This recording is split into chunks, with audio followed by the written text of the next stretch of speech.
Hello students, एक बार फिर से आपका स्वागत है हमारे यूट्यूब चैनल एपी एडुटेक में। तो स्टूडेंट्स, आज हम आपको बताने वाले हैं कि प्रकाश का विक्षेपण क्या होता है और प्रकाश का पूर्ण आंतरिक परावर्तन क्या होता है।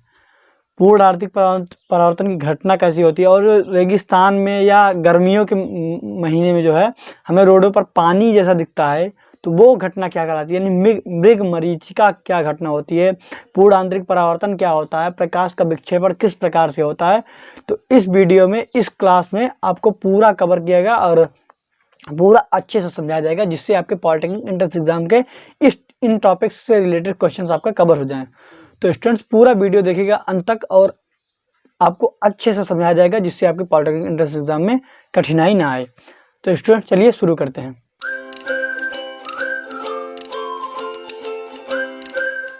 चलिए स्टूडेंट्स, आपको बताते हैं कि प्रकाश का पूर्ण आंतरिक परावर्तन क्या होता है, यानी इसको इंग्लिश में कहते हैं टोटल इंटरनल रिफ्लेक्शन। तो स्टूडेंट्स, जब प्रकाश की किरण जब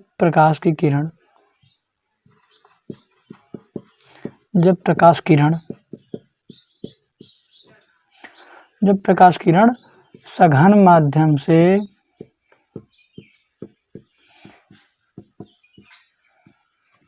विरल माध्यम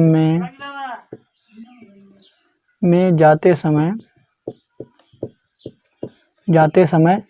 पृथक्कारी तल क्या होता है, जो बीच में दोनों माध्यमों को अलग करता है। पृथक्कारी तल से, जो कि पारदर्शी होता है, पृथक्कारी तल से टकराकर पुनः सघन माध्यम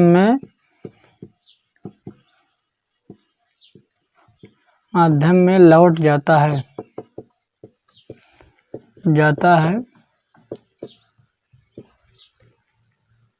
प्रकाश का जाता है तो ये घटना क्या कहलाती है? प्रकाश का पूर्ण आंतरिक परावर्तन। घटना प्रकाश का पूर्ण आंतरिक परावर्तन कहती है, यानी प्रकाश का टोटल इंटरनल रिफ्लेक्शन।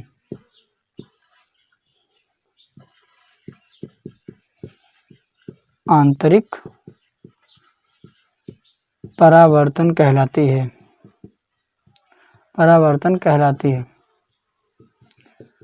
और ये घटना होती कब है? इसके लिए दो शर्तें हैं। एक, जब प्रकाश की किरण सघन माध्यम से विरल माध्यम में जाए, प्रवेश करे। ये घटना पहली शर्त है। दूसरी शर्त क्या होती है कि प्रकाश किरण का आपतन कोण क्रांतिक कोण से अधिक हो।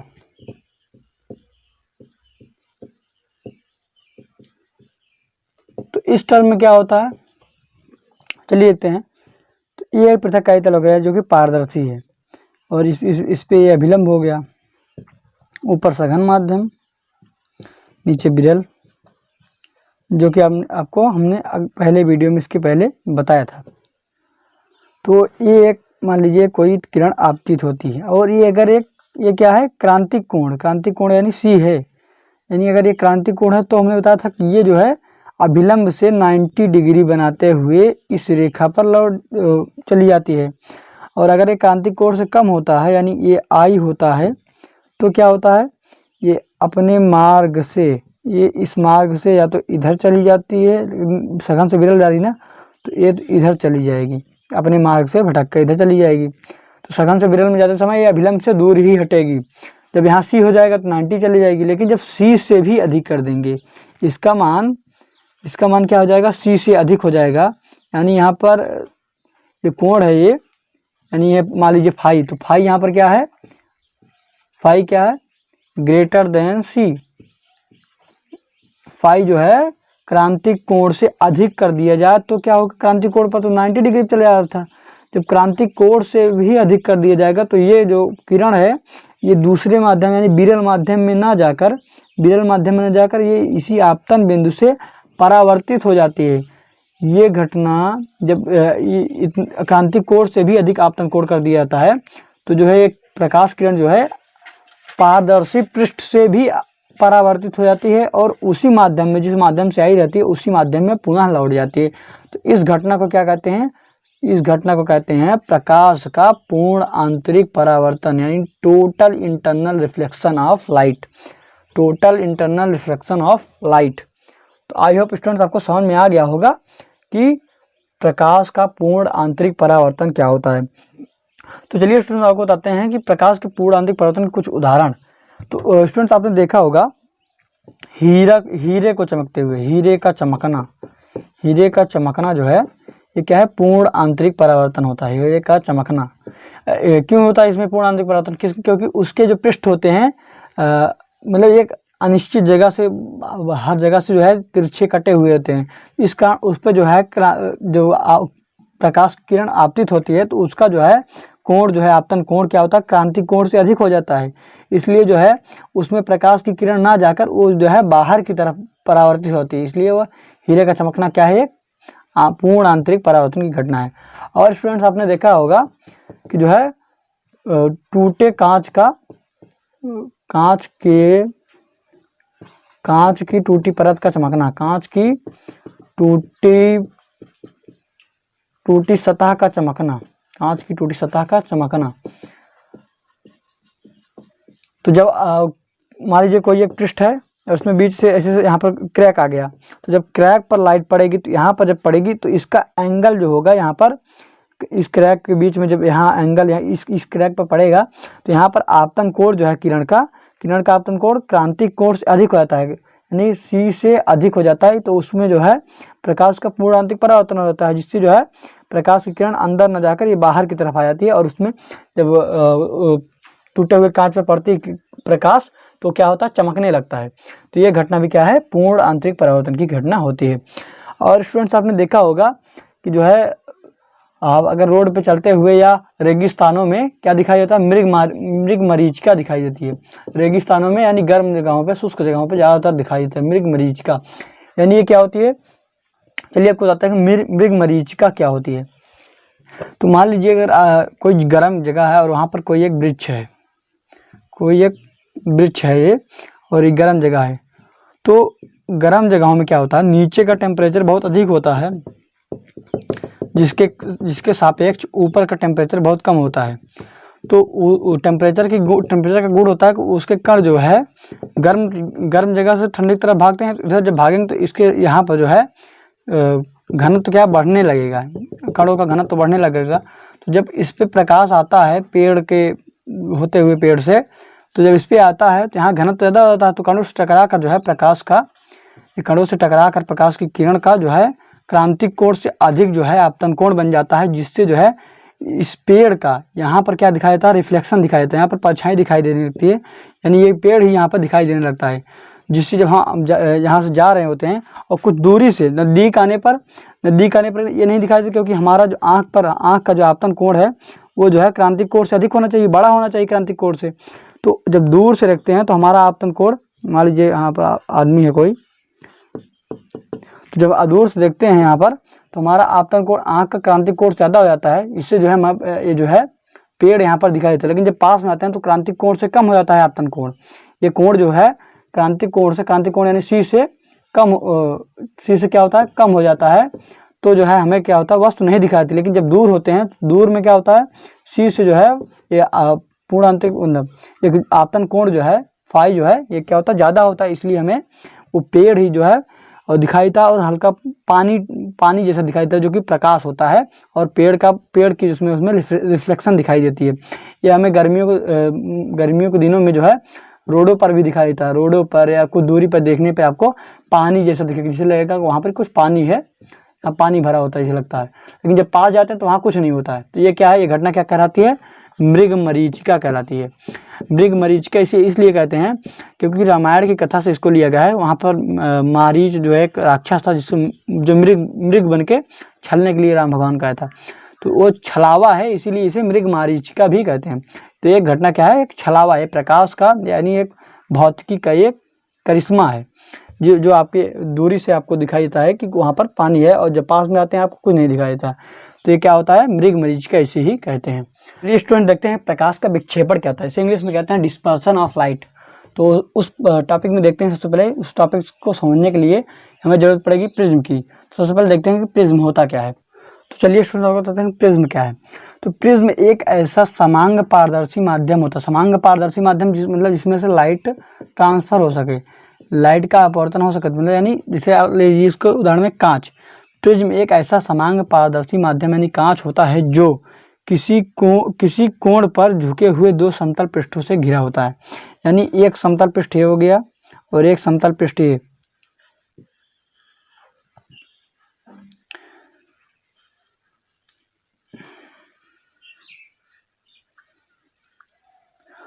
तो दो समतल पृष्ठों से घिरा होता है, तो ये क्या कहलाता है, प्रिज्म कहलाता है। प्रिज्म ये तो मान लीजिए आप बेस हो गया आपका। तो एक समतल पृष्ठ ये हो गया, एक समतल पृष्ठ ये हो गया, और इसके बीच का जो भाग है यानी कांच अगर होगा, पूरा कांच भरा होगा, तो ये क्या आपका कहलाएगा, ये प्रिज्म कहलाएगा। ये क्या कहलाएगा, प्रिज्म। तो कांच होता है इसलिए इसमें लाइट गुजर सकती है, लाइट का अपवर्तन हो सकता है, लाइट इसमें से गति कर सकती है, इधर से उधर जा सकती है। तो यही क्या कहलाता है, प्रिज्म। प्रिज्म एक ऐसा समांग पारदर्शी माध्यम है जो किसी कोण पर, यानी इसका कोई एंगल है, किसी कोण पर झुके दो समतल पृष्ठ हुए, एक समतल पृष्ठ है, एक समतल पृष्ठ है, से घिरा होता है, उसे क्या कहते हैं, प्रिज्म। प्रिज्म एक ऐसा समांग पारदर्शी माध्यम होता है जो किसी कोण पर झुके हुए दो समतल पृष्ठों से घिरा होता है। यही क्या कहलाता है, प्रिज्म। और प्रिज्म में जो है, अगर हम प्रिज्म को इसे इजी वे में बनाएं, नॉर्मल वे में, ये आपका एक प्रिज्म है, ये जो कि ये समतल पृष्ठ है। तो इसमें जो एक ऊपर का ये कोण होता है इसे कहते हैं प्रिज्म कोण। ये यहाँ पर क्या है, ए बराबर प्रिज्म कोण। प्रिज्म कोण ये क्या है, प्रिज्म कोण। चलिए आपको बताते हैं प्रकाश का विक्षेपण क्या होता है। तो स्टूडेंट, जब श्वेत प्रकाश को किसी प्रिज्म से गुजारा जाता है तो वह अपने अवयव रंगों में टूट जाता है। यानी जब श्वेत प्रकाश क्या होता है शुरुआत में, मतलब अगर उसमें से कोई मतलब प्रकाश के 7 रंग होते हैं, यहाँ पर समझ लीजिए आप, ये मान लीजिए कोई प्रिज्म है, तो इससे जब प्रकाश गुजारा जाता है, यानी इसको जाना चाहिए यहाँ पर इधर, लेकिन यहाँ से जो है इधर जाता है और यहाँ से अपने अवयव रंगों में टूट जाता है। तो प्रकाश के 7 अवयव रंग होते हैं, 1 2 3 4 5 6 और एक 7, जिसे आप कहते हैं, जिसे विबग्योर के रूप में दिखाया जाता है। विबग्योर, ये होता है रेड, ये होता है ऑरेंज, ये येलो, ये ग्रीन, ये ब्लू, ये इंडिगो और ये वायलेट। वायलेट यानी बैगनी, रेड माने लाल। तो स्टूडेंट्स, यहाँ पर कोई ये क्या है, श्वेत प्रकाश जब सूर्य से पृथ्वी पर जो प्रकाश आता है वो क्या होता है, श्वेत प्रकाश होता है। तो स्टूडेंट, जब श्वेत प्रकाश किसी प्रिज्म से गुजारा जाता है तो वह अपने अवयव रंगों में टूट जाता है। अवयव 7 रंग होते हैं उसके, तो अवयव रंगों में टूट जाता है, अलग अलग रंग दिखने लगते हैं। तो इस घटना को ही क्या कहते हैं, प्रकाश का विक्षेपण। यानी जब प्रकाश किसी प्रिज्म से गुजारा जाता है तो वह अपने अवयव रंगों में टूट जाता है और उसके 7 रंग अलग अलग दिखने लगते हैं। तो इस पूरी घटना को क्या कहते हैं, प्रकाश का विक्षेपण कहते हैं। तो स्टूडेंट्स, प्रकाश के कितने अवयव रंग होते हैं, 7। तो इस 7 रंग को याद करने के लिए क्या फार्मूला है, ये है विबग्योर। इसमें से सबका फुल फॉर्म यहाँ पर दिया गया है। तो जिसमें जो है रेड की तरंग दैर्ध्य सबसे अधिक होती है और वायलेट की तरंग दैर्ध्य सबसे कम होती है। तरंग दैर्ध्य क्या होती है, तरंग दैर्ध्य मतलब उस तरंग दैर्ध्य से मीन्स ये है कि तरंग दैर्ध्य जिसकी अधिक होगी वह ज़्यादा दूर तक उसकी उसको ज़्यादा दूर तक भेजा जा सकता है और ज़्यादा दूर तक दिखाई देगी। और जिसकी तरंग दैर्ध्य कम होती है वो जो है कम दूरी तक दिखाई देगी, जो जल्दी जो है प्रकीर्णित हो जाती है। प्रकीर्णन हमने इसके पहले घटना प्रकाश का जो परावर्तन बताया था उस चैप्टर में प्रकाश का प्रकीर्णन बताया था। तो जो है जो जिसका तरंग दैर्ध्य कम होती है उसका प्रकीर्णन आसानी से होता है, और जिसकी तरंग दैर्ध्य ज़्यादा होती है वो ज़्यादा दूर तक चल सकता है, यानी ज़्यादा दूर तक दिखाई देता है। तो चलिए स्टूडेंट्स आपको बताते हैं कि विब ग्योर में यानी श्वेत प्रकाश के सातों जो अवयव रंग होते हैं उनमें सबसे तरंग दैर्ध्य किसकी कितनी तरंग दैर्ध्य होती है। तो स्टूडेंट्स चलिए आपको बताते हैं कि जो विब ग्योर होता है यानी VIVGYOR यानी विब ग्योर। जो विब ग्योर होता है यानी श्वेत प्रकाश के जो 7 अवयव रंग होते हैं उनकी तरंग दैर्ध्य कितनी होती है। तो लाल की तरंग दैर्ध्य होती है 7800 7800 एंगस्ट्रॉम से 6400 एंगस्ट्रॉम तक, और नारंगी की तरंग दैर्ध्य होती है 6400 एंगस्ट्रॉम से 6000 एंगस्ट्रॉम तक, और पीले रंग की तरंग दैर्ध्य होती है 6000 एंगस्ट्रॉम से 5700 एंगस्ट्रॉम, हरे रंग की 5700 से 5000 एंगस्ट्रॉम, नीला रंग की 5000 से 4600 एंगस्ट्रॉम, और आसमानी रंग की 4600 एंगस्ट्रॉम से 4300 एंगस्ट्रॉम तक, और बैगनी रंग की 4300 से 4000 एंगस्ट्रॉम तक इसकी तरंग दैर्ध्य होती है। तो सबसे कम तरंग दैर्ध्य किसकी होती है? बैगनी। और जब प्रकाश जो है सूर्य से आता है पृथ्वी पर तो इसके चारों तरफ वायुमंडल में तो सूर्य अगर सुबह के टाइम जो है सूर्य दूर रहता है पृथ्वी से, तो जब यहाँ से आती है तो तरंग दैर्ध्य जिसकी कम होती है, यानी बैगनी, आसमानी, नीला, हरा, पीला, ये सब रंग जो है, पीला की तरंग दैर्ध्य तब भी अधिक होती है। हरा तक जितने रंग है वो मिश्रित होकर पूरे वायुमंडल को रंग देते हैं, यानी इनका मिश्रित रंग जो प्राप्त होता है नीला, वो पूरे वायुमंडल में फैल जाता है, जिस कारण हमें सुबह और शाम के टाइम क्योंकि सूर्य पृथ्वी से बहुत ज़्यादा दूर होता है, तो सुबह और शाम के समय जो है हमारे पृथ्वी के चारों तरफ का वायुमंडल नीला दिखाई देता है और सूर्य का रंग लाल दिखाई देता है या तो गाढ़ा पीला दिखाई देता है। ऐसा क्यों दिखाई देता है?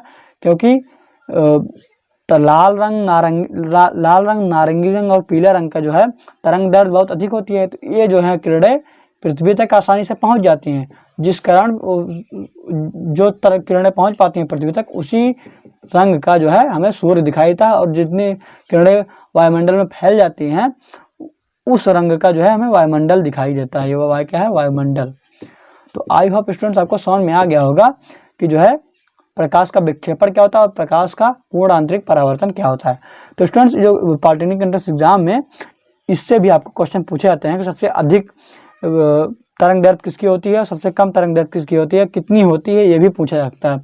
और ये वायुमंडल नीला क्यों दिखाई देता है और सूर्य सुबह और शाम के समय लाल क्यों दिखाई देता है, इसको भी आप समझ लें तो आपको पॉलिटेक्निक एंट्रेंस एग्जाम में पास होने से कोई रोक नहीं सकता। तो स्टूडेंट्स आज के वीडियो में बस इतना ही। आगे की वीडियोस में आपको बताया जाएगा कि लेंस में अपवर्तन किस प्रकार होता है। तो स्टूडेंट्स आज के लिए बस इतना ही, मिलेंगे अगले क्लास में। Thank you for watching students. और अगर आपको ये वीडियो पसंद आया तो आप हमारे वीडियो को लाइक कर दीजिए और चैनल को सब्सक्राइब कर दीजिएगा, भूलिएगा नहीं। तो चलिए मिलते हैं।